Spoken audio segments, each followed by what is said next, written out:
Pengembangan ekowisata di Desa Sibetan, Plaga, Tenganan, dan Ceningan menjadi kisah sukses dalam pengembangan ekowisata di Bali. Menurut Akademisi Pariwisata UNUT, Inyoman Suka Aryada, pengembangan ekowisata lebih tepat dibangun di kawasan Bali Tengah, Bali Timur, dan Bali Utara. Desa Sibetan Plaga, Tenganan, dan Ceningan saat ini menjadi contoh dalam pengembangan desa wisata di Bali.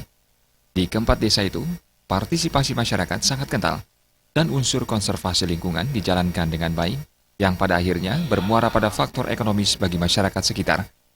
Sebenarnya banyak ekowisata dikembangkan di Bali.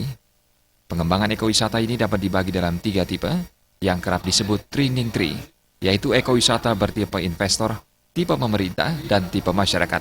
Menurut Akademisi Pariwisata UNUT Sukma Arida, tipe yang paling ideal adalah tipe ketiga, yaitu tipe masyarakat yang mengutamakan partisipasi masyarakat. Dari segi ekonomi, keuntungan dari tipe masyarakat ini memang kalah daripada keuntungan tipe investor yang menggunakan modal. Meski demikian, masyarakat turut merasakan manfaat sektor ekowisata. Yang terbaik, yang paling ideal tentu yang tipe masyarakat ya. Dalam prakteknya kita bisa melihat di misalnya apa yang dilakukan oleh masyarakat Sibetan, masyarakat Banjar Tugu, kemudian ada di Plaga, ada di Monkey Forest misalnya. Semuanya itu merupakan bentuk ekowisata yang diinisiatifkan oleh masyarakat. Masyarakatlah yang menjadi agen yang menjadikan pariwisata lingkungan di situ bisa berjalan.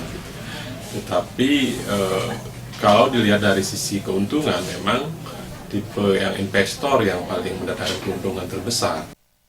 Ekowisata seperti di Sibetan Plaga, Tenganan, dan Ceningan ini seharusnya dijadikan contoh oleh pemerintah dalam upaya mengembangkan desa wisata di masing-masing kabupaten kota di Bali. Purnama Bali TV.